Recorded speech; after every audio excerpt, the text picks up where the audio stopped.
نحمده ونصلي على رسوله الكريم اما بعد فاعوذ بالله من الشيطان الرجيم بسم الله الرحمن الرحيم لقد كان لكم في رسول الله اسوة حسنة وقال عليه الصلاة والسلام انما بعثت معلما وبعثت لأتم مكارم الاخلاق او كما قال عليه الصلاة والسلام۔ محترم سامعین ناظرین السلام علیکم ورحمۃ اللہ وبرکاتہ۔ میں ہوں آپ کا بھائی حافظ محمد اقبال، اور پچھلے درس میں نے عرض کر دیا تھا کہ آقا صلی اللہ علیہ وسلم کی سیرت کے دو حصے، نبوت سے پہلے 40 سال محمد بن عبداللہ کی حیثیت سے، اور نبوت ملنے کے بعد 23 سال محمد رسول اللہ کی حیثیت سے۔ جب آپ کی ولادت باسعادت ہوئی تو آپ کا نام محمد اور احمد رکھا گیا تاکہ زمین پر بھی آپ کی تعریف ہو اور آسمانوں پر بھی۔ اور محمد کا معنی ہے کائنات میں جس کی سب سے زیادہ تعریف۔ آپ کی ولادت باسعادت کے وقت اطراف عالم میں کچھ واقعات ایسے رونما ہوئے، بڑے واقعات، جس سے لوگوں کو اندازہ ہوا کہ آج ضرور کوئی بڑا واقعہ پیش آیا۔ قیصر اور کسریٰ کے محلات میں زلزلہ آیا، فارس کی وہ آگ جو 1000 سال سے مسلسل جل رہی تھی یک دم بجھ گئی۔ یہ اس طرف اشارہ تھا کہ آج سے ہلک قیصر فلا بعدہ وہلک کسریٰ لا بعدہ۔ آج سے قیصر ہلاک ہوا اور کسریٰ ہلاک ہوا، اس کے بعد کوئی قیصر اور کسریٰ نہیں آئے گا۔ یہ بہت بڑا پیغام تھا آپ کی ولادت باسعادت کے وقت۔ آپ نے پوری زندگی نبوت سے پہلے مکے میں گزاری، 2 سفر کیے حبشہ کی طرف، ایک ناتمام واپس ہوئے، اور ایک حتیجۃ الکبریٰ رضی اللہ تعالی عنہ کا مال تجارت لے کے بہت سارا نفع کمایا۔ ان 2 سفروں کے علاوہ آپ نے سارا وقت، ساری زندگی، اپنی جوانی، بچپن یہ مکے میں گزارا۔ لوگوں کے سامنے لوگوں نے آپ کی جوانی کو بھی دیکھی اور آپ کے بچپن کو بھی دیکھا۔ جب آپ کو نبوت ملی تو اس وقت تک پورے مکے میں آپ صادق اور امین کے نام سے مشہور تھے۔ لوگ آپ کو صادق اور امین کے نام سے جانتے تھے اور پکارتے بھی تھے۔ اپنی امانتیں آپ کے پاس رکھوایا کرتے تھے۔ آپ نے نبوت سے پہلے بھی چند ایسے فیصلے کیے جن کی مثال تاریخ میں نہیں ملی تھی۔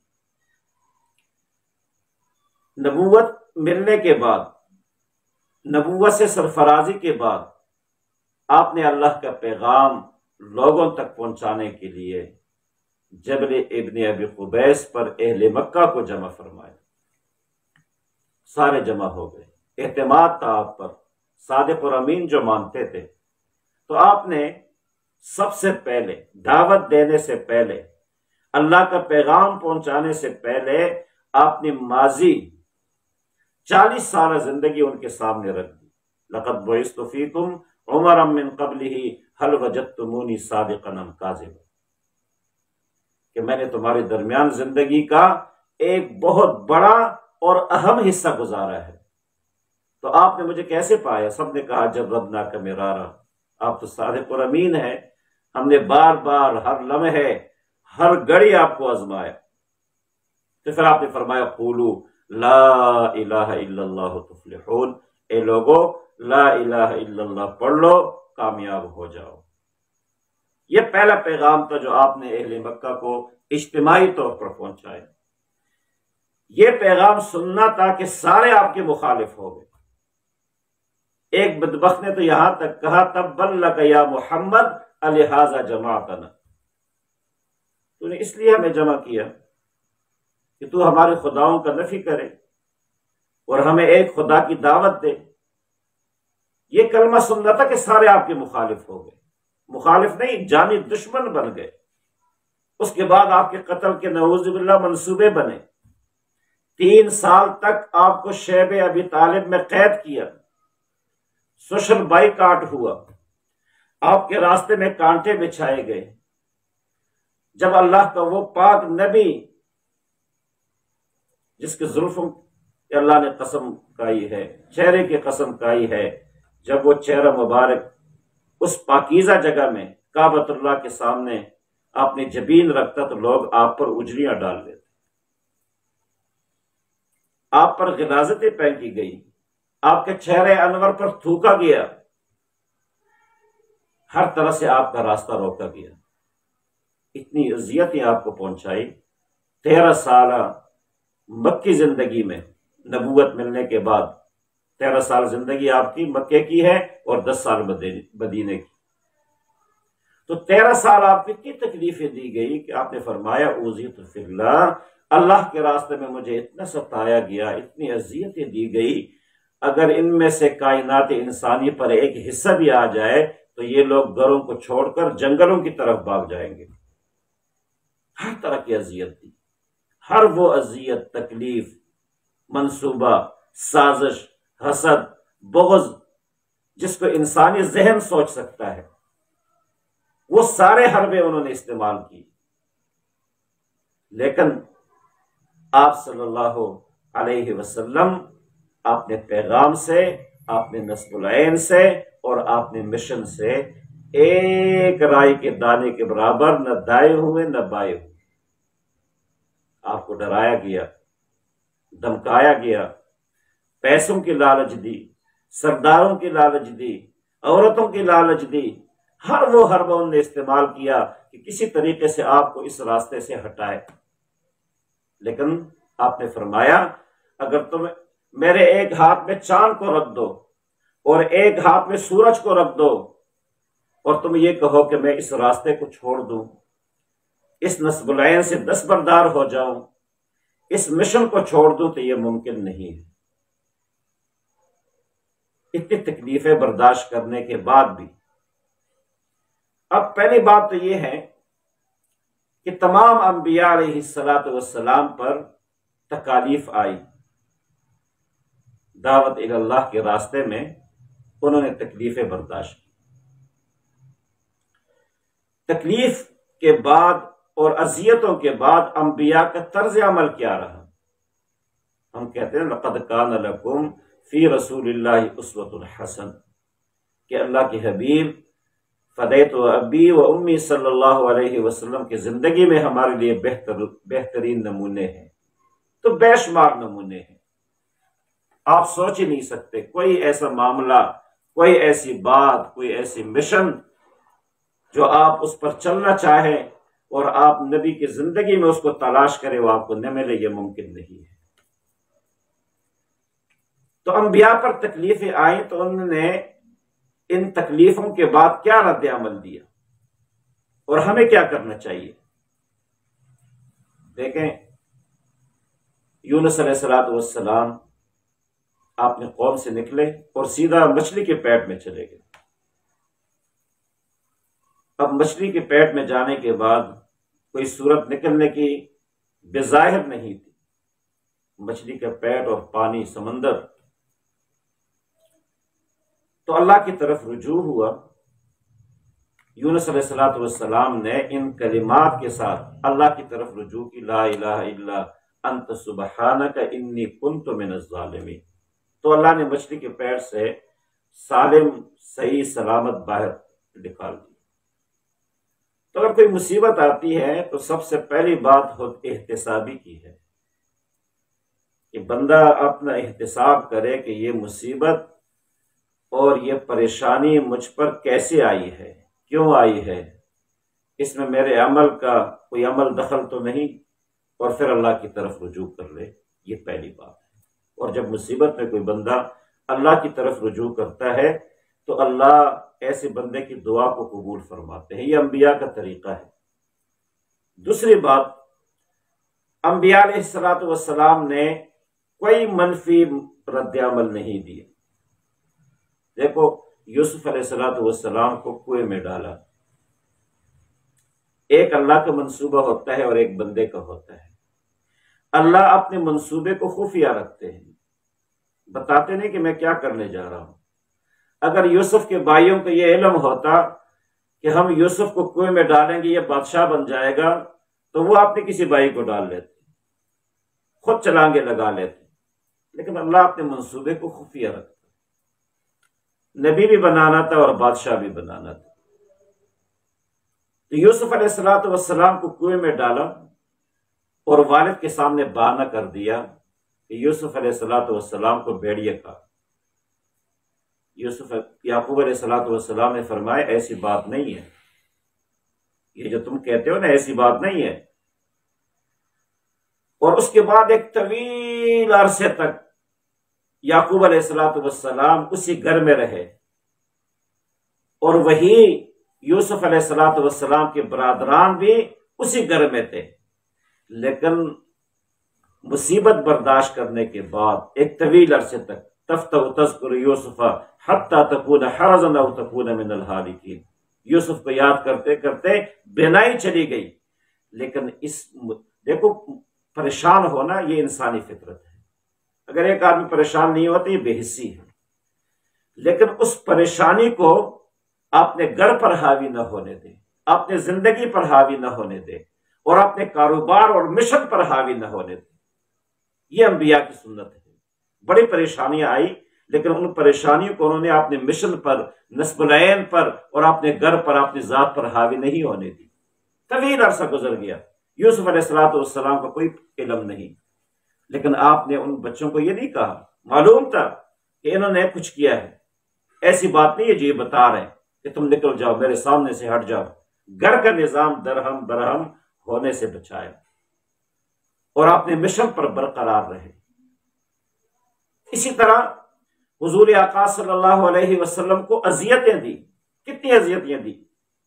جب آپ طائف تشریف لے گئے تو اوباش نوجوانوں نے آپ پر سنگباری کی، آپ کے جسم مبارک کو لہو لہان کیا، آپ کے نالین مبارک خون سے بھر گئے۔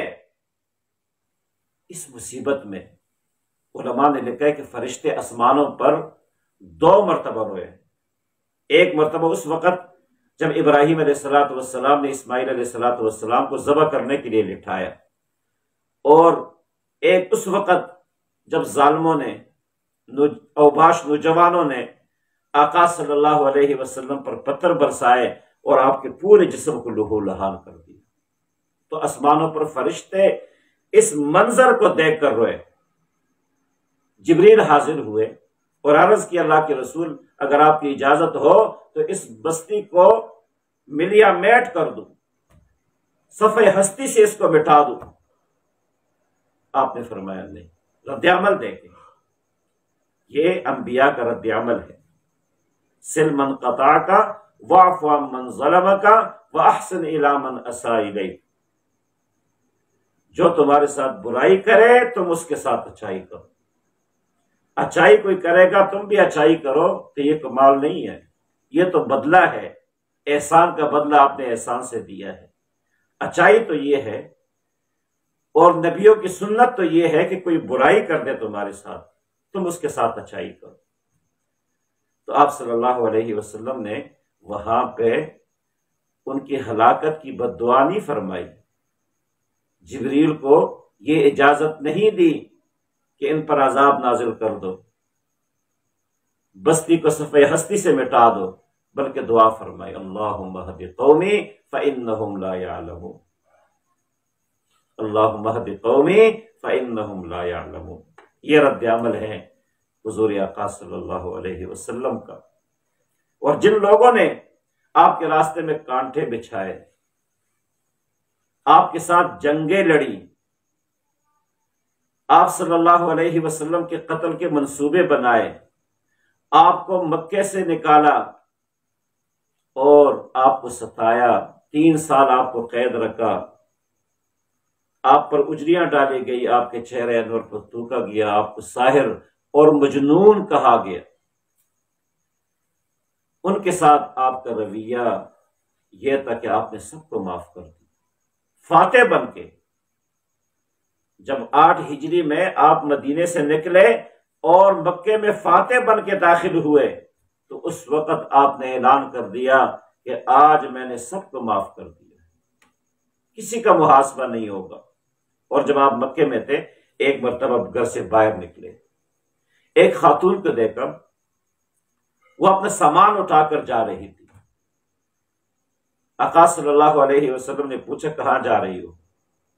تو کہا میں نے اس بستی سے باہر نکلنا ہے، اس بستی میں ایک آدمی ہے جو ساحر ہے، جادو کرتا ہے، اس کے پاس ایسا کلام ہے جب پڑھتا ہے تو لوگ ان کی بات مان لیتے ہیں، اپنے مذہب کو چھوڑ دیتے ہیں،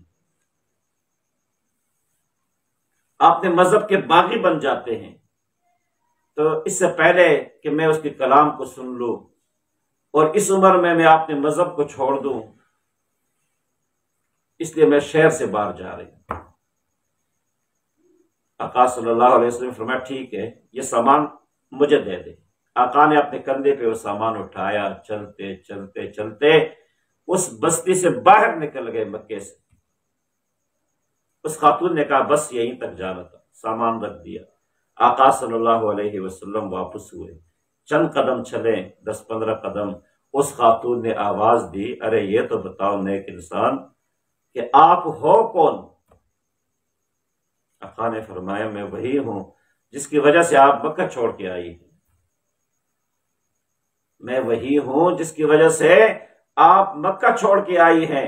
یہ رویہ تھا حضور آقا صلی اللہ علیہ وسلم کا ان لوگوں کے ساتھ جنہوں نے پوری زندگی آپ کو ستایا، آپ کو تکلیفیں دی، آپ کو اذیتیں دی، آپ کا راستہ روکا، آپ کو مکے سے نکالا، نکالنے کے بعد پھر آپ سے جنگیں لڑی، احد کی جنگ لڑی، بدر کی جنگ لڑی، خندق کی جنگ لڑی، اور اسی طرح خیبر کی جنگ لڑی، کئی جنگیں آپ سے لڑی، لیکن پھر بھی جب 8 ہجری میں آپ فاتح بن کے آئے تو آپ نے سب کو معاف کر دیا۔